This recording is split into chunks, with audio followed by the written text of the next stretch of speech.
it wasn't that they didn't get it. It was that maybe it hadn't been presented in the right way. And so if I could sit with somebody long enough to get an understanding of how their brain worked, how they connected to things, I could then try and create some way in for them that maybe they didn't have. That's still my favourite thing in teaching. You know, rather than sitting there and go, oh, they just don't get it. They just don't get it. I'm like, no, they just haven't been presented in the way that they want or need yet. And so I think that understanding that made me a better teacher, but it also made me really curious for ways in which people could understand the way they learnt. All right, Laura, tell us. What do you know about podcasting, hey? Gosh, not very much. I think you know a lot. Oh. Sorry, I won't project my voice. I'll just stay like this. You should see the sound bars on you. You're like... Oh, it's full of excitement. It's a bit of a special app. Yeah. Jess is going to take it away. Cool. I like when we're doing our intros. After we've done episodes and then we're doing our intros, if Laura doesn't perk up and bring the energy... Oh, you get so frustrated with me. I'm like, come on, Laura, bring the energy. We need more energy. More energy. Feigned enthusiasm. Is that the structure? What's that? There will be one recording. Well, we do a little thing to just sort of tell people what's coming up. Like, Yeah, to preface Yes. what's happening. But bit of an episode it's description. feigned enthusiasm. Fitting off Dan can do it very well, but I'm...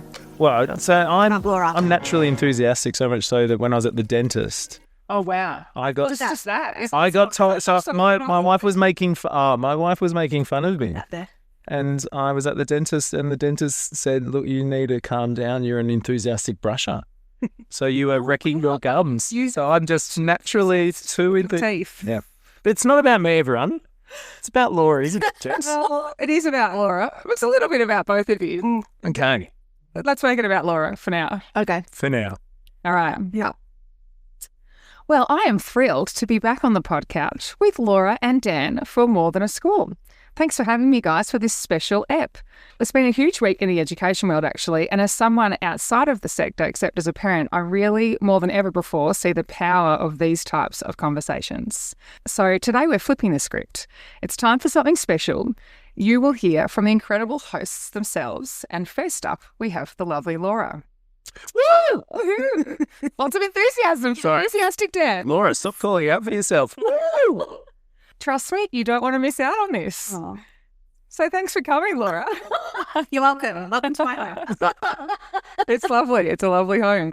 I have an intro for Laura, but there's probably many things I could say because I've only known Laura for a short time. But in that time, I have learnt that she knows many, many people, is well connected in the community, has beautiful family, and has created something really special, I think, with this podcast. And it's such a joy to watch it grow, which I've seen it happen already in this short time it's been going. So congratulations for that. Oh, thank you. And yeah, like original guest, Jess. Yeah. So how wonderful to have you back after this time. It's an honour. Yeah, it's very special. So, Laura, passionate educator, you've inspired children, students and teachers alike with creativity. You're an innovator in education. You've challenged traditional thinking through the podcast and coaching. You are resilient and determined, from juggling jobs at 19 to rebuilding after burnout. A mentor and a leader, guiding graduate teachers and empowering educators to thrive. You have a global perspective, bring insights from studying abroad and travelling. Creative spirit, a choreographer, storyteller, and advocating for holistic learning. You are authentic and relatable, sharing real experiences that resonate with teachers everywhere, which I think is probably what's led you to maybe this point in creating this wonderful resource for parents and students alike. I'm probably blushing. I'm not very good at receiving compliments, but thank you. That was really thought out, I think, considering what I presented for you in the pre-pod. That's really thoughtful and considerate. Thank you. I appreciate it. You're welcome. I should also mention I have another guest on the couch with me here. One Hi, everyone. enthusiastic Dan. I'm trying to play it cool. Laura, how good was that intro? Good. I was sitting there just nodding away. I was like, that's everything. Do you That's know so really good. hard? I wanted to jump in and clarify things because I'm like, oh, maybe not quite, or but we were talking about this off air before, as how important it is to just own your accomplishments. Yes. We're not, especially as Australians, I think we're not very good at being like, yeah, I did all those things. You kind of be like, yeah, but only kind of like that. You kind of sort of play it down a little bit, but yeah, thanks. And you want your kids to learn that, Yeah. which is part of what you guys are educating about. Yeah, So, I think so. yes. I was watching you, Laura, just then. You were sort of rocking slightly on the couch. You could I'm a see little she was letting the lovely intro just wash over her. Yes. and receive it fully. I'm trying to do that. Yeah. Well, you don't get to do these types of conversations very often. No, and especially not being the centre of it. No. I like being on the other end. This is a bit uncomfortable for me, but which is great to do. Totally cover. This is good too because, Jess, we're both facing her, right? So this feels... You are fully interviewed. Yeah. Not tell us your greatest weakness. No. Enthusiastic Dan is trying to take over already. Yeah. So our traditional first question for the pod is, were you happy with your school, Laura? Look, I was happy.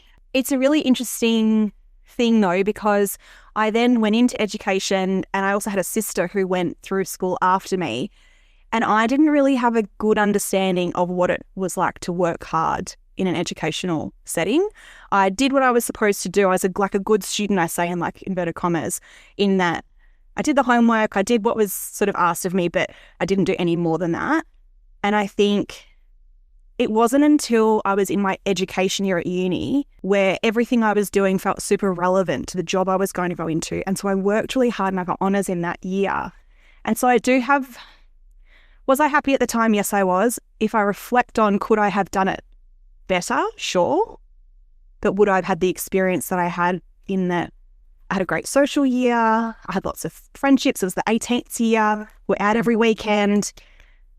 So I think I've got to be kinder to that 17-year-old girl who didn't know how to do it any differently. And I still, as I said, the score was good and I got into what I needed to. Was it a complete reflection of what I could have achieved? Probably not.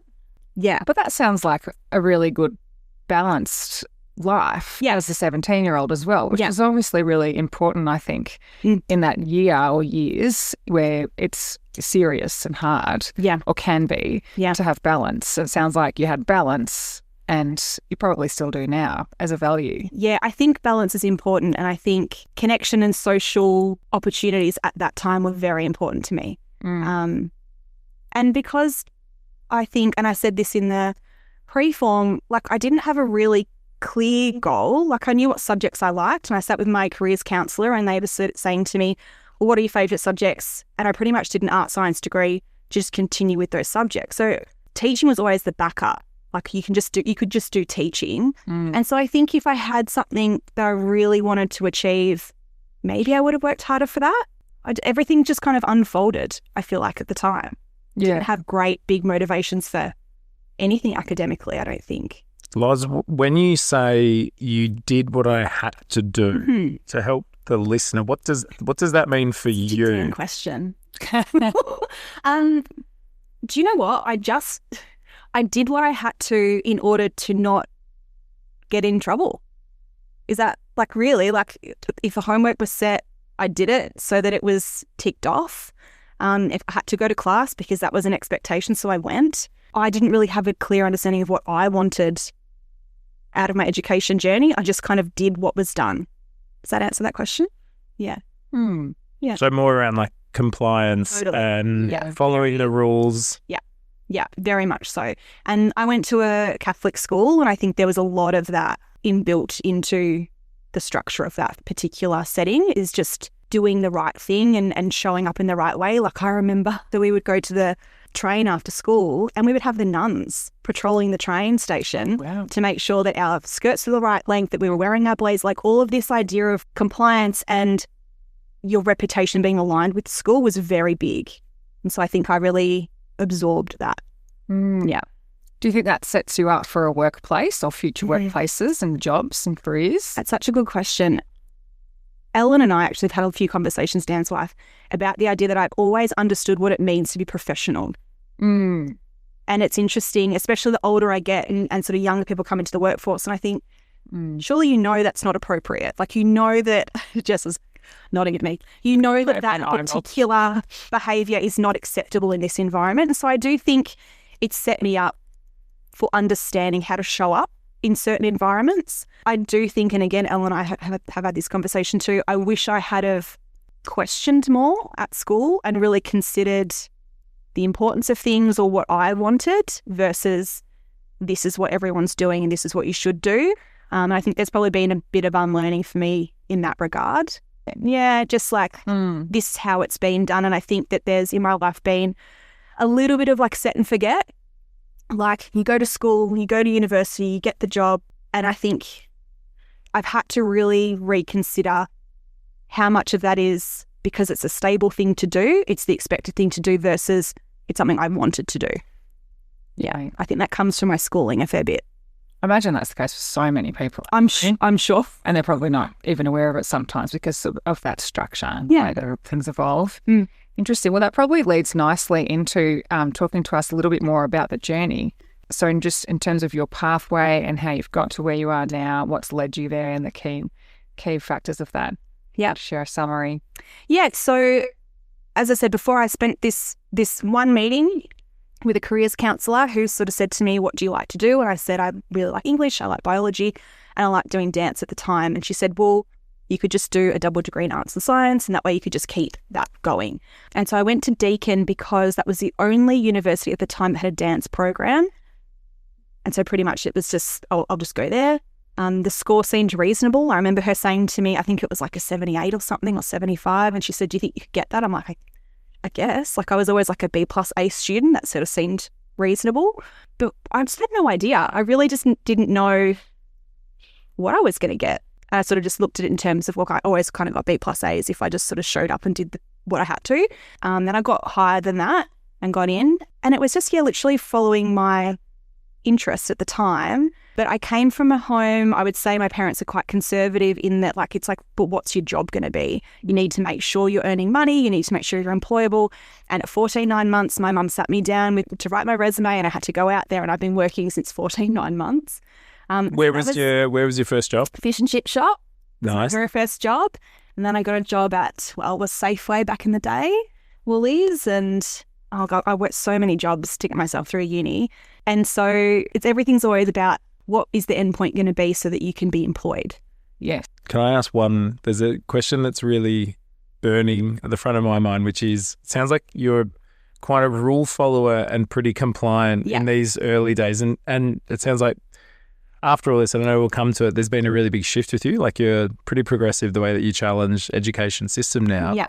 But back then, school days and everything, getting the job when you're supposed to, what was like the biggest thing that you think of where you pushed back or you didn't follow the rules when you were young? I got a fake ID when I was 16. Okay. Yeah. Did it look like you? Ish. She had blonde hair and I had to put a lot of black eyeliner on to look like her. But that was really, I think freedom was very important to me, and I think that I was very compliant at school, so I wanted to make sure that I had the social life I wanted. The alter ego. Yeah, kind of, I think. Yeah. And I mean, I was in great company at the time. Like a lot of my friends, we all had fake IDs. We were all out having fun. Not endorsing that either. That was, no, we do not endorse fake IDs at all. Part of growing up. But yeah, I had rebellion in that social environment. That's interesting though, because it sounds like, through unpacking this a bit more, that when you were in an environment that had structure set up, and then there was rules and there was people who were going to implement those, but you obviously had a value of it, or your parents were aware of it, or your peer group, then you were very much about compliance. Yeah. To perform and do the right thing, you said before. Yeah. Which I myself have been guilty of saying a lot. But then you could put that all aside, and there's a part of you that could go, I now want to let my hair down, have fun, and into my social side, which would have been cup filling and reward. Yeah, I think so. I think connection's always been very important to me. I think freedom and opportunity for a bit of adventure is exciting for me too. And so I sort of sought that out. And I think when I talk about university, from the very start, I was like, I'm going on exchange. Like I want to make sure that I have that adventure. And my mum, so her parents came from Hungary in the 1950s. And so in the 1970s, she went and spent a year in Hungary and traveling around Europe as a 18-year-old, which was at the time crazy. So she really instilled this sense of adventure in us, I think. And we went as a family to Europe in year 9, which no one was doing at the time. And I remember it being a big deal to take 6 weeks off.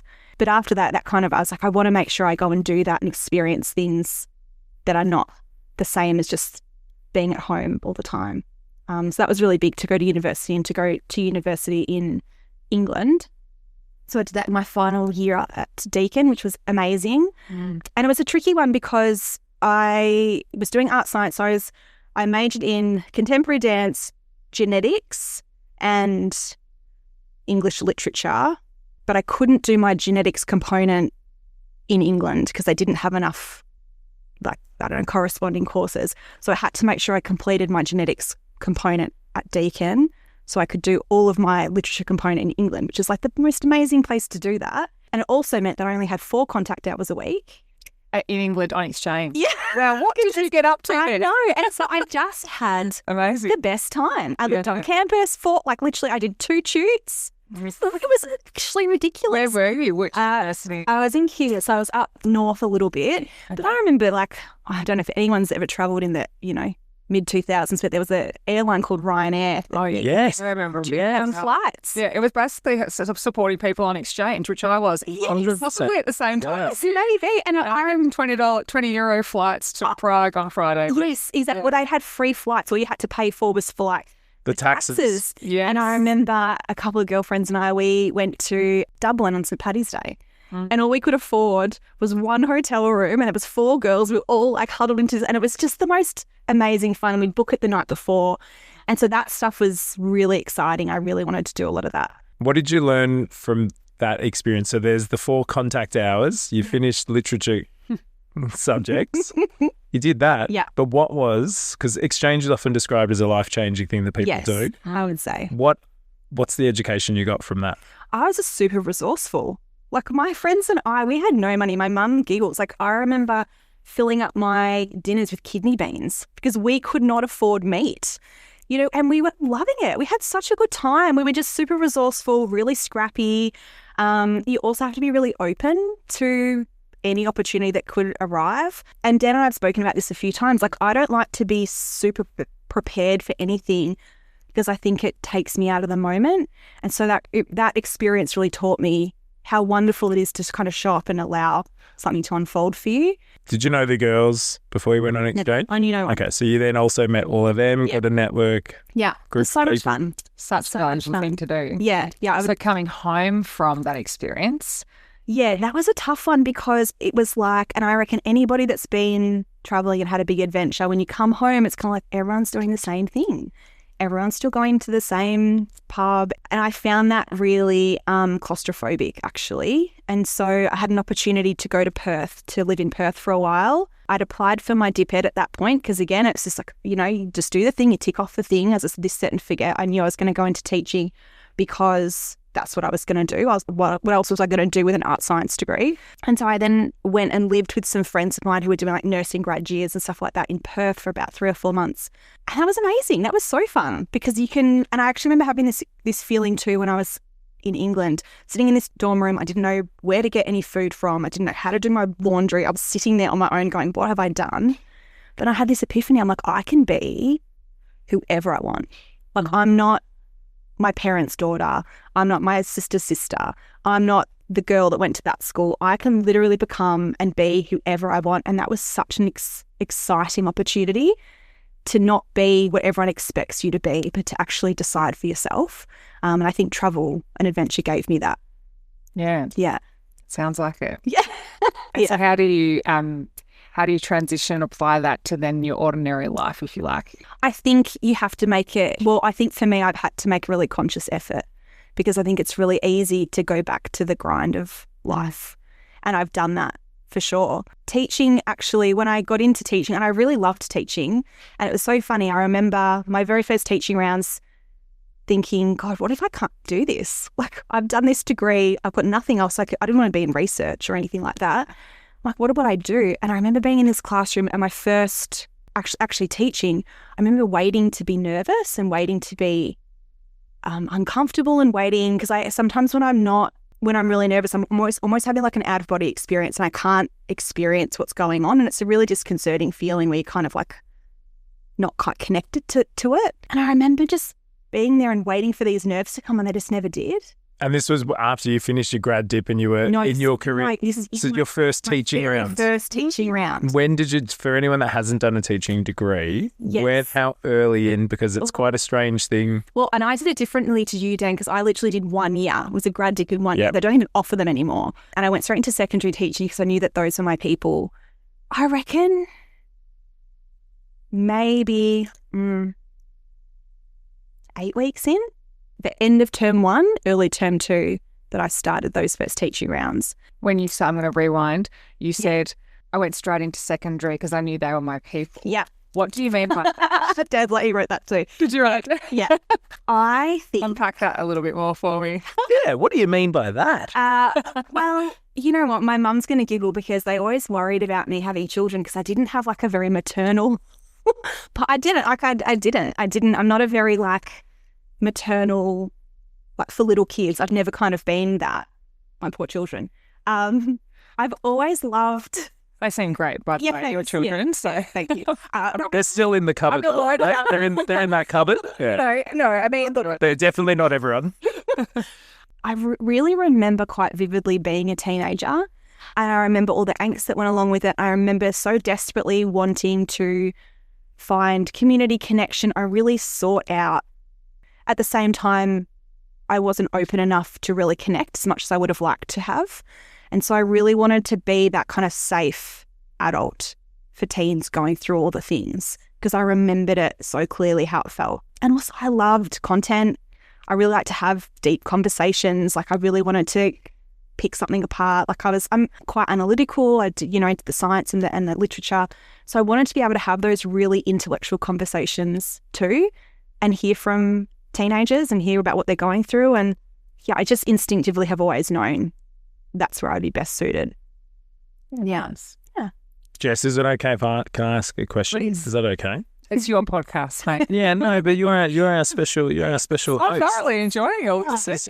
So I'm really curious, Loz. You're giving me a smirk, Dan. What are you going to say? Yeah, no. So thinking of your experience from school, because I was reading about your primary school experience, and you had your secondary, and you just gave a clue then that you maybe didn't feel as supported or didn't get that trusting connection. Mm. Then you go do a teaching degree, then you move into secondary education. Mm-hmm. So what have you taken and used from the standout teachers that you've had in your life? One of my teachers in grade 4, so she was just so amazing in that she really took the time to understand who I was. And I was so lucky she actually moved into our street when I was in grade 4 when she taught me. And it was just like, a celebrity moving into my street. I just thought she was just amazing. But she unlocked for me. So I always used to write just for fun. And I'd always write little stories. And my dad, bless him, has like collated them all. And he gave them to my daughter to read. And I was reading them. And so lovely. It was, my dad's really been a huge advocate for my writing and for being creative. He still now reads. And still is. Yeah. He's the person that I would send any writing to. And I think he downplays his talent. He's like, I'm just a good editor. I'm like, no, I think, you've got some really great ideas. But yeah, he was always really proud of it. And it's funny, like I read back some of my stories. I was like, I really had a good knack for it as a young kid. And I think I thought it was just a bit of fun. But I'm like, no, I think there was actually some skill there. And I think she really saw that. And the story I said in the pre-form was I remember her putting up, we were learning about narrative writing, which is something I think I instinctively did, but she gave me the structure and the form for. And then she put up all these synonyms around the room, these big lists of synonyms. And I remember looking at the word said and having all these synonyms below it. And I used the word bellowed instead of said. And I just understood that I'd changed the whole experience for the reader by changing that word. It's so amazing that I could write something down and you can then imagine it in your brain. Like, isn't that so amazing that I can communicate something with you that I think and feel, and you can either feel it, understand it, picture it. I think that there was something really that she unlocked for me in terms of communication and language and writing. So she was amazing. As I said, saw a skill and really cultivated it. I then had a teacher in Year 12 English who, and again, because I was that student that kind of ticked the things off, I hadn't really connected particularly to a lot of the stuff we were doing. I was kind of like, I just sat the test and I went on. I just didn't really care that much about it. But she made a big effort to connect us to the why. And I remember doing language analysis. And again, I actually hate teaching language analysis, so boring. But it was for the first time I understood what I was actually supposed to be doing in that assessment. Like I'm actually supposed to look at the purpose.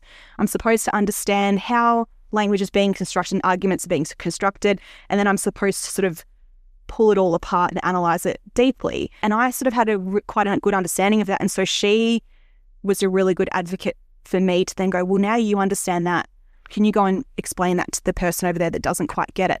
And I learnt in that moment that I was really good at listening to what people needed, and I was really good at explaining things in more than one way so that they could get it too. So rather than telling them, this is how I get it, if it didn't land, I'd be like, okay, let me think about that again and I'll process it in a different way. And I think that that was really helpful for me to be like, that's actually a skill, to be able to listen to someone and to be able to frame things in a way that they get, not just how you understand it.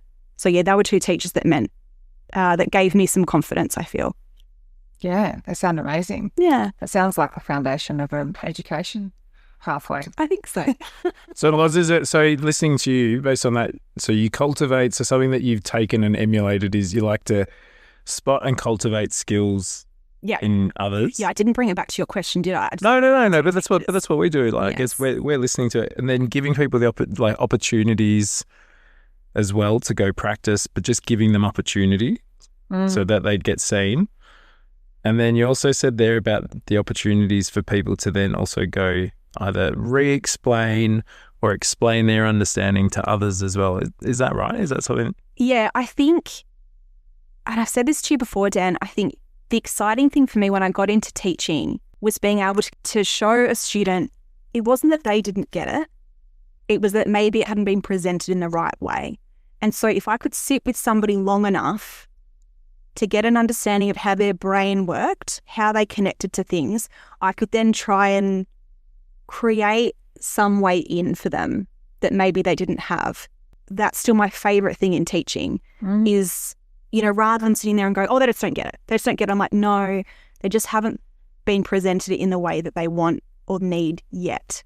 And so I think that understanding that made me a better teacher, but it also made me really curious for ways in which people could understand the way they learnt. So I remember I taught this year 12 biology class and I did, what do you call it? It was like a learning survey where you work out what kind of learner you are.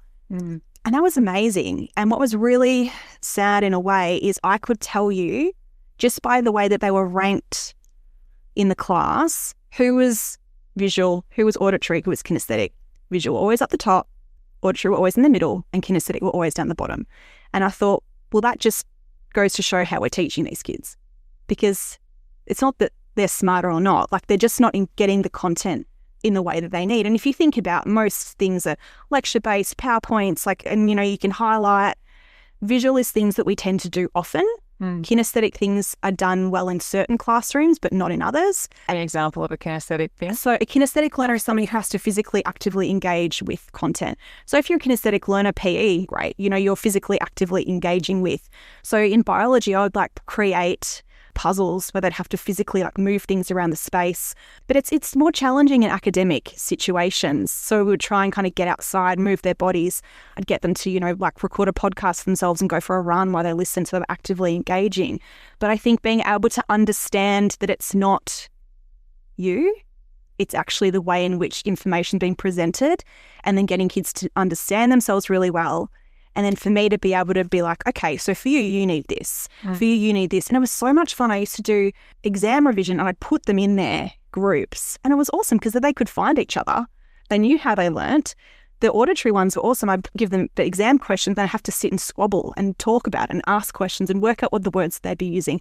But the visual ones were you're pretty general, highlighting, mind mapping. Would have been satisfying to watch. It's very creative. I'm just great. No, you can see her reliving it. Yeah, She's been telling us she's gesticulating, all the gestures. Yeah, I'm very language going on. Yeah, Jess, can I also just to say, I was going to say, it's fascinating to hear that words and language are the thing, and helping people get insights, this driving force for you, being your fellow co-host, watching you in the podcast, the thing that you're amazing at doing is that. So you spot words that people say and then you pull on these little threads. Yeah.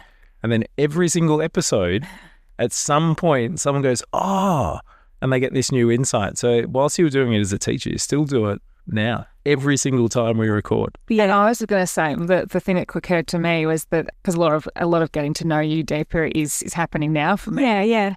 That there's a thread there for me, which is around the schoolgirl who was very compliant in the schoolyard but wanted freedom outside. And then there's this teacher who is creating a structure or wanting kids to understand that there's different methodologies or processes for things that then they can then feel like they've been seen or lean into more. That it's not just one size fits all. So you still, there's a part of you that still wants that sort of compliance. These are some rules. Yeah. Here's what we need to work within, but have freedom. And then there's those two sides to you. I think that it sounds like all the way through. I think you're right. I think you're right. I think stability and understanding the rules of engagement are helpful for me, but then also not feeling constrained by. I need to have the freedom as well. So I think, you're right, that both things are important to me. And it's interesting too, Jess, because I hear Laura use the word agency a lot whenever she's talking, like as a mum or a parent, but also like as a teacher too. So it's interesting as well that agency is this critical thing about you got autonomy, you got that ability to take action for yourself. Listening to all tell me what the rules are, because I don't want to go outside. Exactly. Please, I'd bloody better colour in the lines. Is that what? No, Laura, no. Being told off is the worst. I hate being told off. I don't like being told off. No, I don't like it. So I'm like, I want to know. Yeah, I like to know where the rules are. Yeah. Then I like to work out how I can play within them. Yeah. Yeah. It's a nice way to be. Yeah, I think so. Yeah. So that's taken us to a point in time in your life where we're sort of at this point where we've talked about your career path and the teaching and education component. Yeah. What's happened between now and then and now? Yeah. So the one thing I would say is in education and being in teaching and being in a school, you really become quite siloed in that environment, and it's really, you do tend to kind of absorb, there's a bit of a martyrdom that comes with education and sort of giving your all to your students, and I definitely bought into that. Like I was the teacher that would show up on a Saturday for an extra lecture. You know, I remember one time we were trying to get stuff at, some market, and I was emailing back students, like trying to, because their exams were coming up. Like I really didn't have great boundaries around that. And I thought that made me a great teacher because I was so available and I was there for them and I could be quick and turning things around. And then I had my kids, and that, I think, completely becoming a mum completely rewired my brain in the best way, but it really challenged the person that I had been in many ways, in that I wanted to be fully available and fully there for my children, which meant that I didn't have the capacity to continually do that then in my job. And so that was really difficult. I remember going back to teaching after maternity leave, and I took 4 years off. I did emergency teaching and tutoring and sort of scrappy things, which I've sort of always continued to do. But when I went back into teaching, it was very hard to go back and be the teacher I had been before while trying to be the mum I wanted to be. My sister's a teacher, lots of friends are teachers, and I feel like that is not probably an uncommon experience for many, probably mums and dads who go from being teachers and most of their life revolves around being a teacher, and they define themselves as teachers because it's so valuable to children, and that's, you give everything to that. I see that in all the people I know who are teachers. Yeah.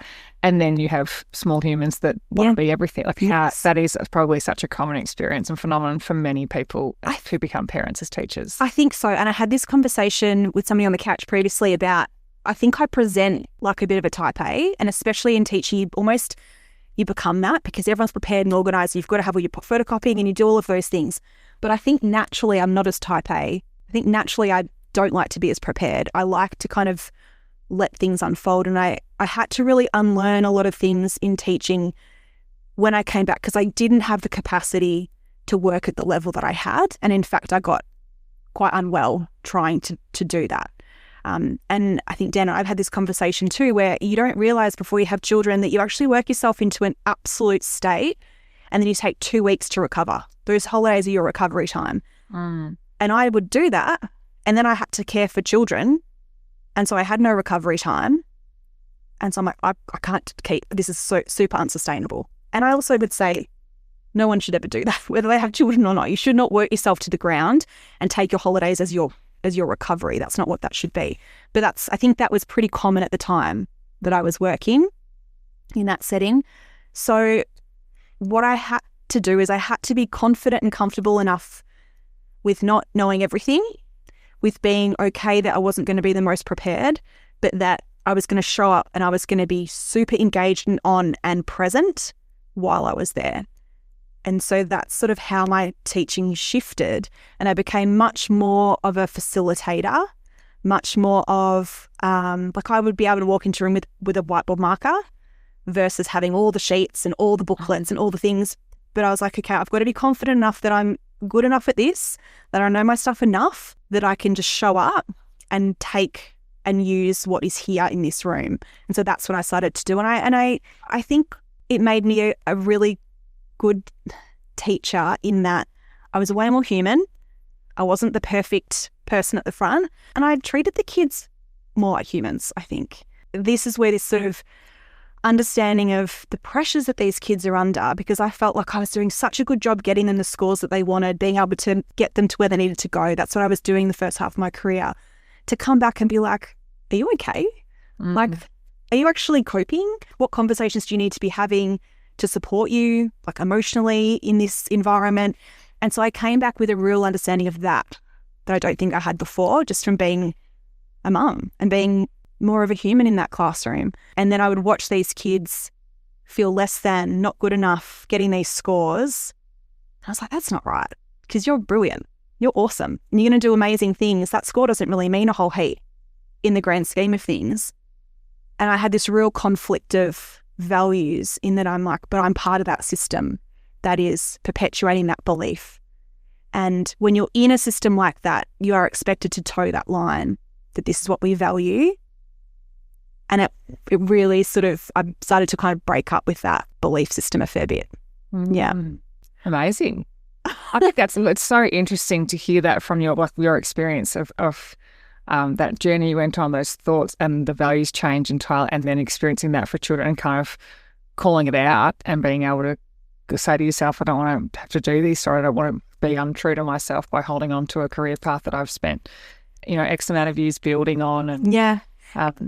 It's a hard thing, I think, because when we had a conversation with Ethan, which is probably out by now, who designed suitcases, and he was talking about the barbecue conversation. He was talking about when you're sort of building something and when you're not really categorizable and you go to a barbecue with family, friends, and like, what are you doing?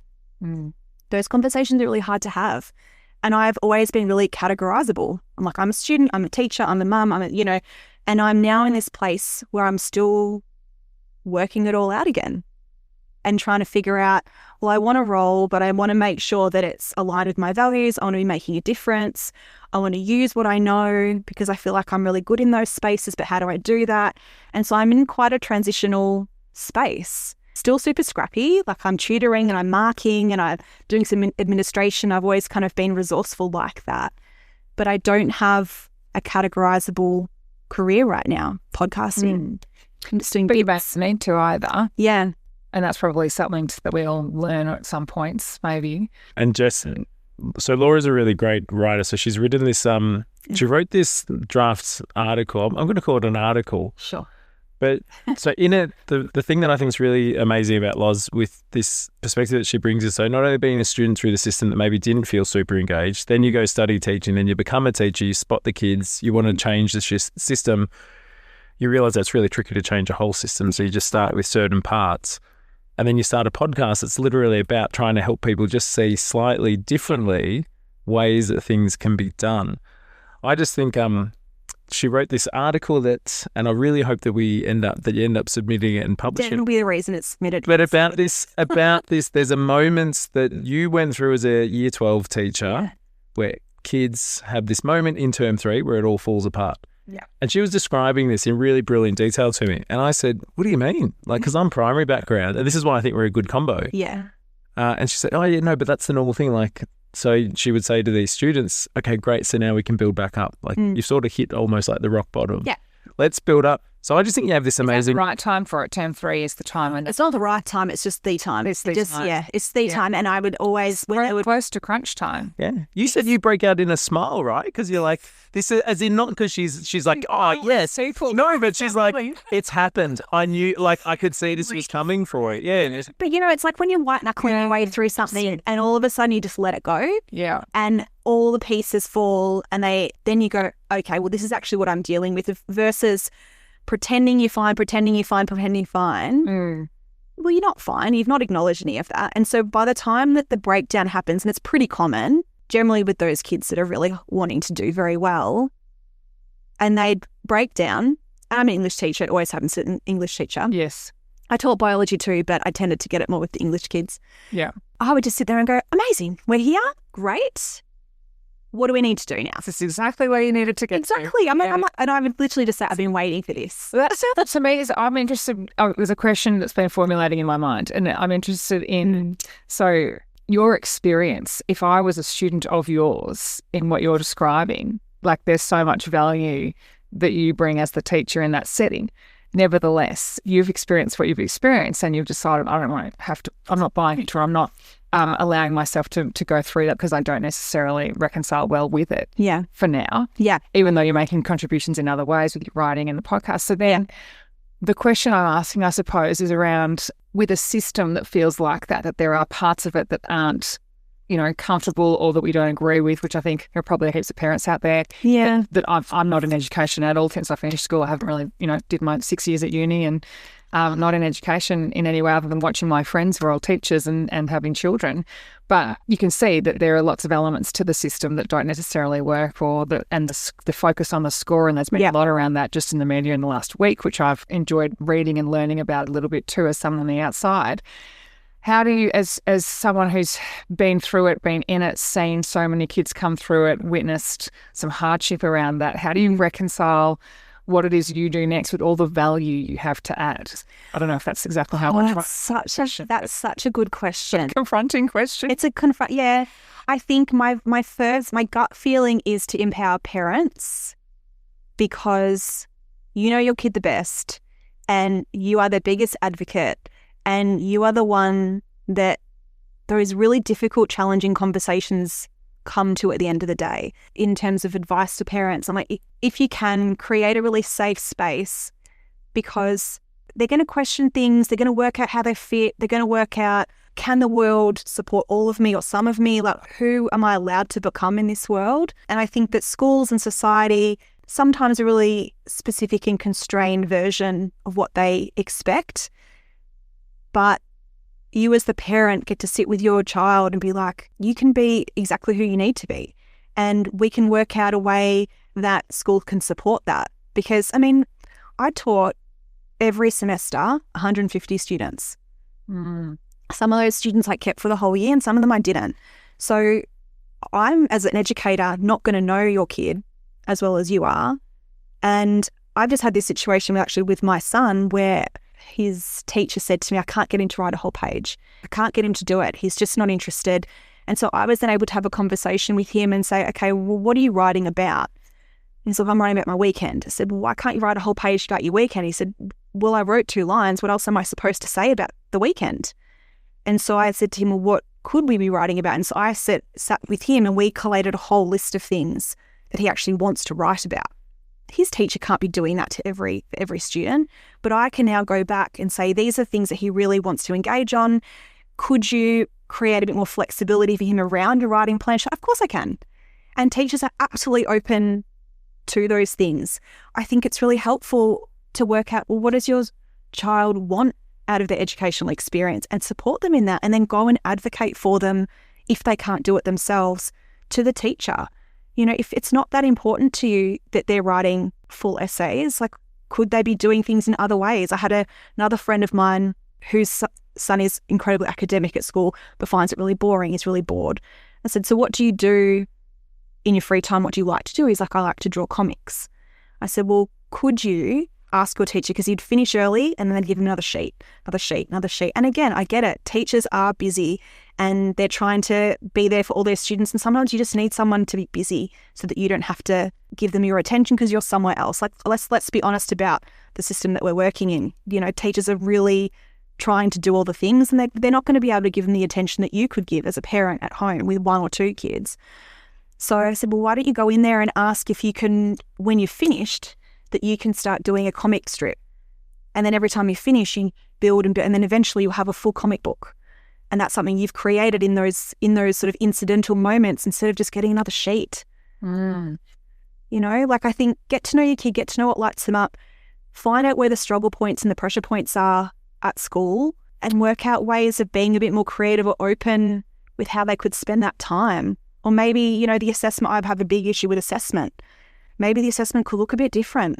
You know, if they're not great writers, if they don't have that capacity, can we do a speech? Some kids are so amazing. Get them to tell you, like, how could they present something to you to show that they know it? Because, Loz, when you say assessment, most people are going to think of a written test. Of course they are. So whereas when you and I talk about assessment, we know that it depends on what you're actually checking students' understanding, depth of understanding, what the skill is that you're looking at, or concept. Can they transfer learning? And then there's also the actual mode, like the way that you show that understanding. Correct. There's no one way you have to do it. You can actually choose. Yes. Is it right if I just add one thing, just one perspective?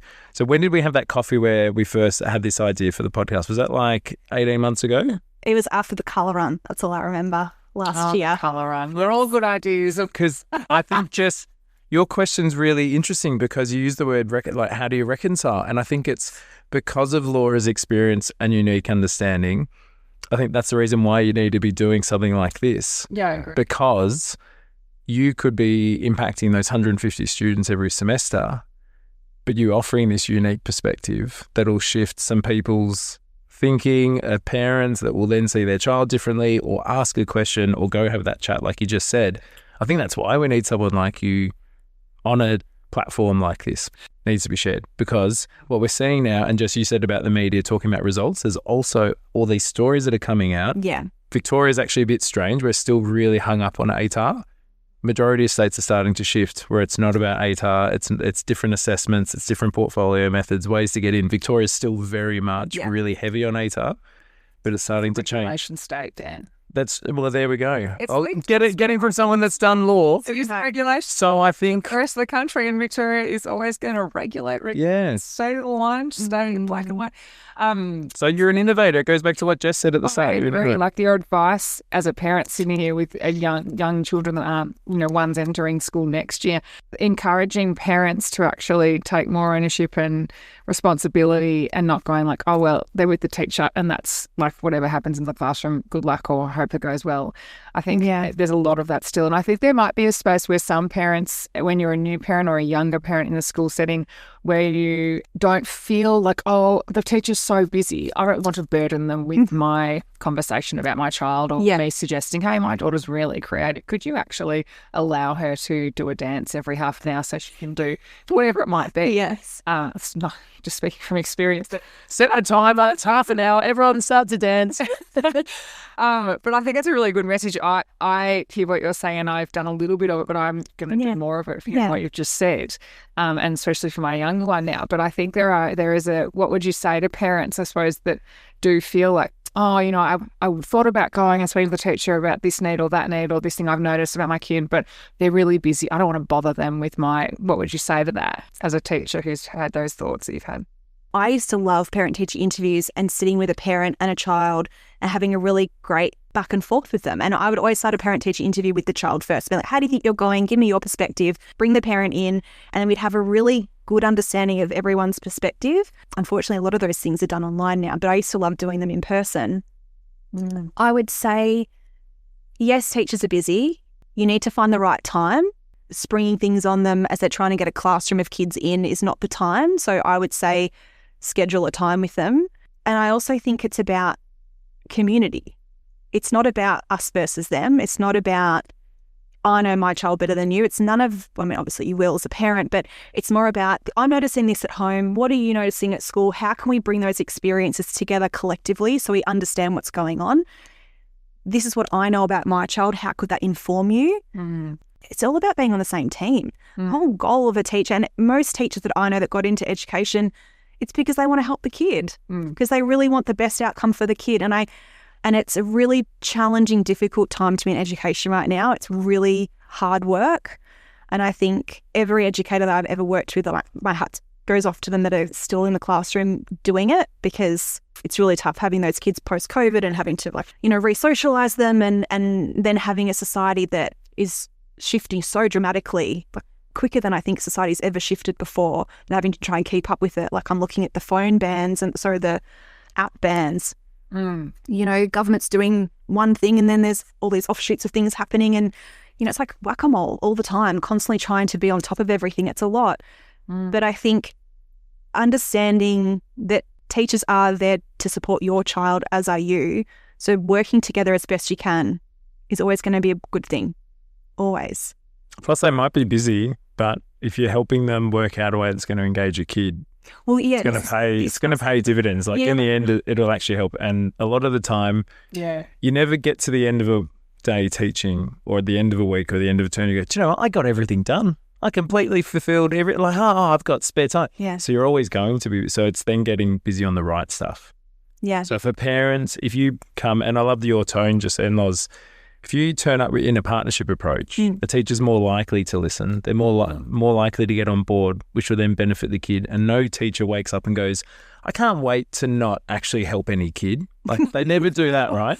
Really? Like they turn up, they want to help kids. That's why they're there. Yeah. Yeah, they're amazingly dedicated. Yeah, and as I said, this teacher that my son has, I was so grateful for her to be saying to me, look, I'm noticing this in class. I can't quite get into the next place. She was asking for my advice as his mum. And I'm like, great, okay, what can we do? And then I had those conversations with him at home, and then I could give her some intel. So it was all about working together. And you've built that in time as that team that you've talked about. I think so. I always feel like it's such a short time. It's such a short relationship. The teacher child, because of the changeover. I've been fortunate for my daughter to have it's the same teacher for her first 2 years of school. Oh yeah, very and lucky. I have felt that has been enormously beneficial because I just feel like, okay, it is such a short period of getting to know someone, that journey you go on, and then, okay, wrapping it up. So to not have that line of communication or relationship, I think so. Yeah, would mean there's big gaps. Yeah, and it makes it hard for everybody, probably. Yeah, I think so. Hey, Loz, what has this podcast made clearer for you since starting this podcast? Okay. The listener that's just taking the opportunity to leverage that he's getting to interview. No, I'm fascinated. I wrote it down. I'm really interested to hear because we're quite a number of episodes in. Well, if I look at the pre-form, we've got 29 in the bank. Oh. Yeah. Yeah. Good response, Jess. Oh, it's amazing. Yeah. What's become clearer for you? There's so many ways of achieving success that a career is just one small part of a successful lifetime. The other thing I would say too that I find really interesting is leaning into things that you are naturally quite good at tends to be a really good indicator for success. Sometimes we think things that come easy to us aren't valuable, but actually they're the most valuable because it's who you innately are and what you innately bring to the world. Like I giggle all the time about the fact that I was writing stories as a little kid and I was recording radio shows with my friends as, I don't know, a 10-year-old. And now I'm doing podcasts and I was an English teacher and I love writing. And these things that just felt like ways of passing my time were actually really great glimpses into what I wanted to do with my time as an adult. And I think sometimes we take those things for granted. I think, lean into those things, and lean into your own strengths, like communication, writing, talking, connection. All of those things have been really important to me. And I remember, again, being a younger kid and watching people with these amazing extracurricular talents, like whether it was dance or basketball, and being really envious. I'm like, I was never the best at anything like that. But the things that I am really good at are just a little bit harder to quantify. Or I would also say that the things that sounds like you're very good at and you can see that you are things that you offer more in that one-on-one set, like your children reap the benefits of, the people you've taught or the people you've taught alongside have reaped the benefits of, but you don't see it in that really tangible, I'm great at hockey way. Yes. So feel that people are witnessing. Yeah. But people who witness it beside you get to feel that value for sure. Yeah. I posted something on our Instagram the other day. Bear Grylls said, he's like, you don't have to be the best to do your best. And I just really love that just because you're not getting medals for something doesn't mean that what you're doing isn't super important and super valuable. Like I think that it's, again, this score and the way that we value certain things in society as being better than others. And I would really want people to question that. Like what makes that more valuable to society than the things that you bring? I would argue that it probably doesn't. We just tend to see them as more valuable based on what society says. Yeah, so I would say that's a big question for people because the people we have sitting on this couch, most of the time they say, I don't really think my story is that worth listening to. I don't really think I have a lot to say. And then you unpack their story and you think, you've got so much to say and everything you've said is so valuable, and I learn so much from everybody that sits on this couch. This is a very nice set. My surprise question for both of you is should I block my ears for my no, you say it's benefit of having more thinking time there, Laura. But Laura said she doesn't mind the freedom and surprise, even though she likes the structure. So here you are having some freedom and surprise. Yeah. Is you've done 29, you just mentioned, episodes. Yeah. Out of the 29, can you pick, you probably can pick heaps, but can you pick one for me that stands out in terms of a key message or a key takeaway that you really were uplifted by, surprised by, that energized you? Do you know what? I could pick something from every single one of them, but the one that really stands out to me is Gwen. I knew you were going to say Gwen. Did you? Yeah. You were bouncing in your seat when we were chatting. I can't even tell you how I felt like such a cheerleader listening to her story and being able to be the reason that other people heard her story, because she was not academic. She didn't think that, academia would ever be for her. And then her pathway, she ended up doing the most amazing thing. She's a consultant nutritionist. She works for athletes. And I'm not even necessarily in that space usually. But I just thought the way she backed herself and the way that she defined herself in her own life was so valuable. And I loved that school was just kind of part of something. It wasn't defining in any way.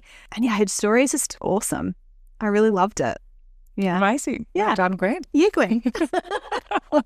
That's good. I mean, it sounds like you can hear in your voice how rewarding doing this work and important this work is. Like I can see it's important for parents and teachers and people like me who aren't in education or don't have that experience you guys have had. But it just also sounds like a really rewarding thing to be doing. It's the best. Yeah. It's the best. And as I said, it's kind of like unlocking that for that student who feels like I don't get it. It's like, no, it's not that you didn't get it. It's just that it hasn't been presented to you in the right way. And I think that I get this opportunity to unpack somebody's story who doesn't think there's value in it. And I get to say there's heaps of value in everything you've done. Yeah. And being able to, and Dan and I say this like our favourite thing, is to be able to say something back to somebody, reflect them back to themselves and go, oh, I never thought about it like that before. I didn't realise that was so helpful for other people. And that's like the best moment. No. Well, Laura, thank you for joining us on this special episode. Is it the one I'm supposed to do, Jess? You're giving me a look like I'm supposed to. Yeah, can you wrap this up, please? Okay, all right. Laura's She's gone for too long. I would say, for anyone listening, there's two things There's two things I'd say to do. So please share. Think of that person that you know, they have a great story, and send their name and a little bit of a summary to morethanascorepod@gmail.com. And then I'd also say send through on our DMs on Instagram at morethanascorepod a question you have for Laura, because she's really great at helping people. So I think that's two things. Share the name and then also reach out, because Loz is great at giving some really practical tips too. Laura, are you and Jess going to do a crisp high five? Oh, we can. We're doing a crisp party. Oh, that was the crisp. I think that's the crispest we've had. Just a win. I think that's it. I think that legit is. I think it was. Oh, look out. Damn. Nah. I'm just packing up. I'll see you later. All right. Thank you, everyone.